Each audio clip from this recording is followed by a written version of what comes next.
One for all for one. You've probably heard of the wise words often quoted in rugby. I first heard them at a wedding. My name's Aria, 30 years old, and my husband Oliver is 32. Oliver and I met through a club rugby team at our company.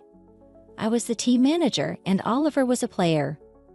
I first met Oliver's sister Scarlett about 4 years ago. Even though it was a company team, family members often came to watch our games and joined us for the celebrations afterward. It was at one such celebration where Oliver introduced me to Scarlett. "This is my sister Scarlett," Oliver said. Scarlett smiled and said, "Nice to meet you. Oliver has told me so much about you," but her gaze seemed to scrutinize me from head to toe. "Nice to meet you too. I look forward to getting to know you," I replied energetically. Oliver, laughing, wrapped an arm round my shoulder. "Scarlett will get along well with Aria. She's 2 years older, so it's like having another big sister," he said. At that celebration, Scarlett came up to me with a beer in hand and asked, "Why would you want to be a manager?" Her tone shifted from formal to informal, and her voice lowered, sounding almost provocative. Well. I was taken aback by her sudden change in attitude. "Isn't it obvious that managers are supposed to be pretty? Are you okay in the head, doing this with your looks?" she remarked. Yeah. I was speechless. "Just being a manager to attract guys, and you ended up snagging Oliver, poor guy," she muttered before walking away. I was stunned and couldn't respond.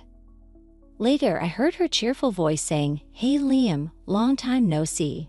It's Scarlett." I couldn't bring myself to tell Oliver about the confrontation. I thought that no one would want to hear bad things about their family members. A year later, Oliver and I got married, and I left the company to become a housewife. At our wedding, Scarlett approached me when I was alone and said, "Plain-looking people always marry early. Getting married at this age is so lame. I still want to have fun." Since then, Scarlett started attending every game and joined the after-parties, often commenting, "Maybe I should start looking for a husband here, even with my looks." Scarlett was undeniably beautiful, but her words were frustrating. "Didn't you say you wanted to have fun?" I retorted. She smiled slightly. "Sure, I want to have fun, but maybe I'll marry if I find a really good man. Don't compare me to a desperate plain Jane like you." 3 years later, I received a wedding invitation from Scarlett. So the playtime's over and settling down is the plan now, I thought. Even so, the ceremony started at 2 p.m. Odd timing, huh? I thought wedding receptions were about having a meal. Why such an awkward time? I showed the invitation to Oliver. But I already told Scarlett I'm on a business trip to New Orleans that day," I mentioned. "I'd be traveling then, but the wedding is on November 11th, right? It's a Sunday and it's a significant date for them, the day they met, and their dating anniversary, so they can't change it, huh?" "Well, it is a special day for them, right? So probably they had a prior booking and couldn't get their preferred time." "I see," I replied, though still feeling uneasy about the timing of the event. 2 weeks later, Jack from the rugby team, Oliver's friend, came to visit, saying, "Long time no see, Aria." As I made tea, Jack started venting a bit. Being a manager and a venting outlet for the team members was part of the job when I was the manager. I used to listen to Jack's complaints quite often, and now he's bringing his troubles to me, who's left both the job and the manager position. What could it be about? I started to worry. "What's up? It's been a while, hasn't it?" I served some cookies. Jack sat in the living room, looked at the cookies for a while and said, "Say if I ate this cookie and we have a fight, would you ask me to give it back?" What is he talking about? I wondered. Well, once it's in your stomach, what's the point in returning stomach acid, right? I replied. Right, that makes sense, Jack murmured. "Wait, what are you talking about?" "I'm lost here," I blurted out. "It's about your husband's sister, you know," Jack continued. "Oh, you mean Scarlett, who's getting married?" I exclaimed in shock. "Yeah, and now I've been invited to the wedding," Jack replied. "Well, you're in the same sports club, so it's not like you can just not go, No, you're invited by William, the groom, huh?" I inquired. "Yeah, William and I are from the same batch." "So Scarlett was cheating on you with William, a teammate, and now she's leaving you to marry him," Jack hesitated. Then he said, I found out about the marriage from Scarlett a week before the wedding invitation arrived. I had no idea she was dating William, so she cheated on me with a teammate, which was shocking. But what's more shocking is when she told me about the marriage, she also said she wanted to continue our relationship, like she's marrying William, but her heart belongs to me. I dropped my cup of tea in shock. What?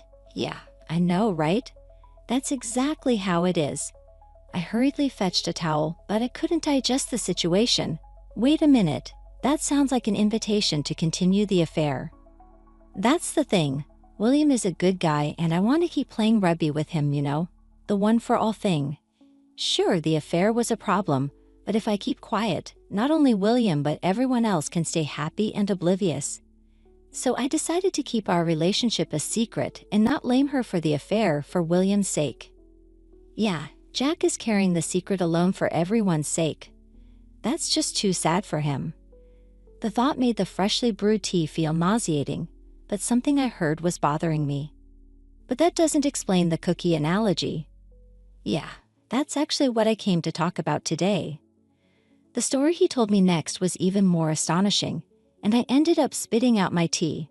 Jack said, last Christmas, she told me she prepared a special Christmas present, and then she gave him a Tag Heuer watch. Well, it's not as expensive as Rolex, but it's still a pretty costly adult gift. But then when Jack tried to break up, she got mad and demanded, then give me back the watch I gave you last Christmas. That's petty. Not just petty, she even asked for the box and manual back. It's an expensive watch, so I still had them and gave them back. But then around the time the wedding invitation arrived, William started doing this whoosh.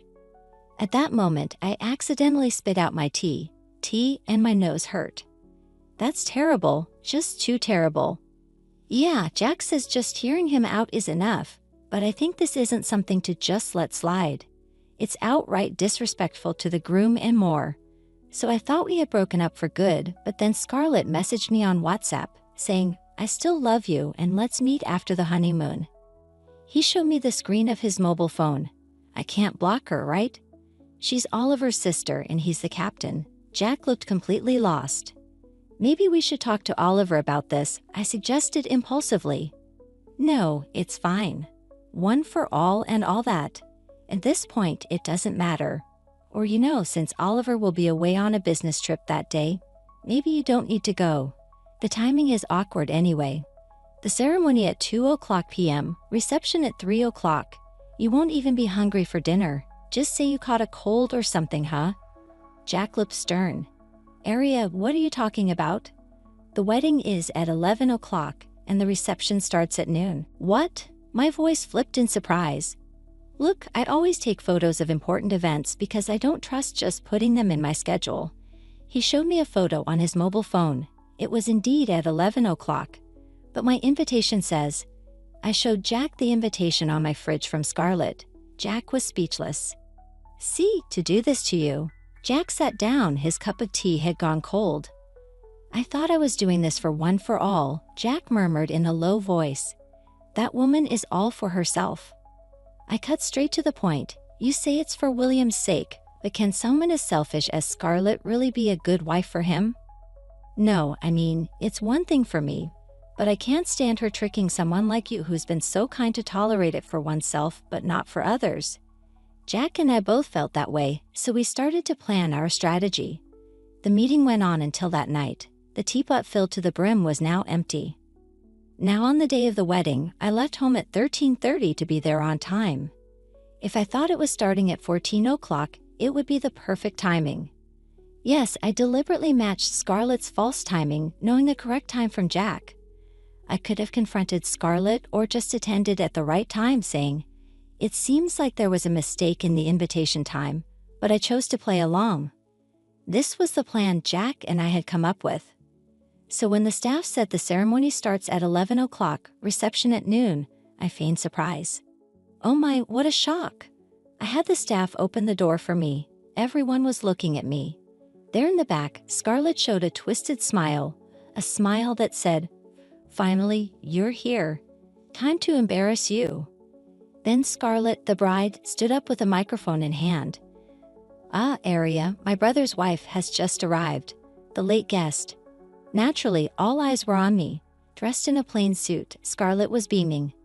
But I'll apologize on behalf of my brother's wife. I'm so sorry for her uncouthness on such an important day. She's an inelegant sister-in-law, but I hope we can get along. So that's what she wanted to do, make me look bad to make herself look good, a classic move. I walked straight up to Scarlett from the door I entered and snatched the microphone from her with a swift move. A howling sound erupted. Then turning my back to Scarlett, I took a deep breath. Time to say it. Hello everyone, the UNC brother's wife here. I arrived exactly at the time stated on the invitation.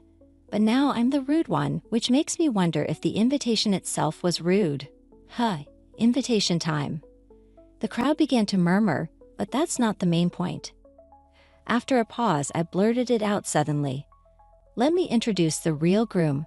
Scarlett froze, so did everyone else. They probably couldn't understand what I was talking about. In this situation, the true groomed attack. Everyone turned to look. Jack stood up. I walked confidently towards him, then stood next to Jack. Jack, when did your relationship start? I asked. Jack answered into the mic, a year and a half ago. Oh, and how about the groom, William? I asked William, standing next to Jack. William looked at Scarlett, flustered. Scarlett's demeanor had completely changed from her earlier triumphant mode. She was grinding her teeth like a wolf, glaring at us. Since when? He had to answer, or the situation wouldn't settle. William, still flustered, grabbed a nearby mic. What? 1 year ago today. Well then it's hard to tell who should be the groom, I said. No matter what her expression was, I wouldn't let her off. Be prepared. I ignored Scarlett and continued. Free love before marriage is one thing, but continuing a relationship based on infidelity like this. What do you think about that? Especially since she's still sending WhatsApp messages to the real groom here, wanting to meet. I've printed screenshots of those WhatsApp messages. You can each take one later from the table near the entrance where I came in. I pointed to a table near the entrance piled with papers, copies of the WhatsApp screenshots that Jack received, saying things like I still love you, and let's meet after the honeymoon. 100 copies. I printed 100, not knowing how many guests there were. Jack pointed at it. That's a Jack. What's that supposed to mean? William's voice trembled. Jack took a slight breath. Sorry. I started dating at first, and I didn't know about Scarlett and William until they decided to marry. So it's not like I took her away. But I thought that an unknown happiness is still happiness, and I alone could just bear it silently. However, a person mean enough to change the time on Aria's invitation isn't someone you can be happy with, William. When I saw Aria's invitation, that's what I thought, William. It's not too late to wake up. As proof, Jack continued. After all, I must really love William as a friend. I could tell that from his compassionate gaze. Jack glanced at the watch William was wearing and gripped the microphone tighter. That tag her. I received the watch as a Christmas gift last year and wore it until your wedding announcement. What? William was speechless. Scarlett turned pale and looked back at William, staring at the watch. That's not it, William. This is... Scarlett's frantic attempts to explain seemed to fall on deaf ears. William, still holding the mic, muttered in disbelief. You said it was a thanks for marrying me gift? Hearing this, Jack's face turned stern and he closed his eyes. It was clear Jack was in pain. Perhaps William would have been happier not knowing, but once you're married, the only private time you get is in the bathroom. It's better to reveal such a deceitful wife now for the sake of Jack's dear friend. I slapped Jack's back firmly. Aria, Jack, opened his eyes and looked back. Well done, Jack. You did great. I patted his back. Don't joke around. Don't believe her. The liar is this woman. Scarlett pointed at me and began to rant. An invitation with a different time for just one person, as if I could pull off such a thing. This question was expected. Look here. I held up my invitation next to Jack's. The time on Jack's is correct, but mine says 2:00 p.m. showing the actual items is more convincing. The real thing is strong, yet Scarlett continued to feign ignorance. So Aria must have tampered with it to frame me. If it's not true, then show evidence that I deliberately did it. You're good at deceiving people, Aria. After all, you seduced my brother to be a manager. It's weird. You're not even cute to be a manager. You must have been targeting my brother from the start. Stop it. William's voice, previously timid, now had a strong presence. Stop speaking ill of Aria. Scarlett fell silent at his intensity. Do you think a manager is just a mascot girl? Being a manager means washing dirty, sweaty uniforms, carrying several 2-liter water jugs, preparing dozens of sandwiches, providing first aid for injuries. We've often been grateful to Aria for supporting us behind the scenes. She managed all our schedules diligently. Aria wouldn't get the time wrong, let alone create a fake invitation. Don't call her unattractive or say she seduced anyone. I won't allow anyone to speak ill of my benefactor. The hall went silent, but I felt happy. Jack always thanked me, and that William the groom was a quiet guy. For him to express his gratitude to me so openly was more than I could ask for. But I made them all the same. Stop this accusation, Scarlett continued to shout. Then the door on the side I entered opened. I got someone to cover my business trip, and I came at the time on the invitation we received at home. It was Oliver. Oliver's arrival was unexpected, and I expressed my surprise. Sorry, Aria, I had to tell the captain. He's the most reliable, so I just went for it. And to hear William. One for all for one. If Jack has to suffer for this happiness, then its end is already in sight. I apologized for Scarlett's behavior, but Oliver walked straight towards William and said, William, you should be married in a way that brings happiness and blessings from everyone, including Jack and the entire team. Then turning to Scarlett, he continued, and Scarlett, don't take advantage of my business trip to set up my wife. Wishing for someone else's unhappiness will never bring you any happiness. I looked at Jack standing beside me. You did good, Jack. Jack was crying. Captain always comes through. Saying this, Jack ran towards Oliver. Everyone from the rugby team who had been invited rushed to William. All right, let's go. Oliver raised his voice. One for all for one. William this time find true happiness. And so, somewhat bizarrely, the gathering ended with William being piggybacked away. Scarlett stood to the side, slumped in defeat. What happened after that?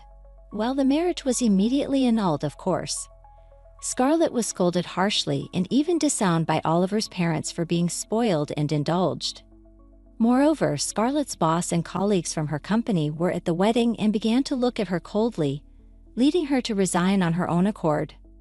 As for William, he later started dating and eventually married the manager who succeeded me. Jack, on the other hand, started dating someone at a team-organized barbecue. When she said she wanted them to wear matching items, Jack requested anything but a watch, leading her to give him a Minnie Mouse plush keychain, which he now attaches to his computer bag, a rugby player's bag with a Minnie Mouse keychain. How endearing! It almost seemed like I could hear someone singing Attraction and Differences. I think it's cute, I said to Jack. Jack, tugging on the Minnie Mouse's ear, laughed and replied, Yeah, I guess so. I like that she's gentle and calm. Just the kind of person I need.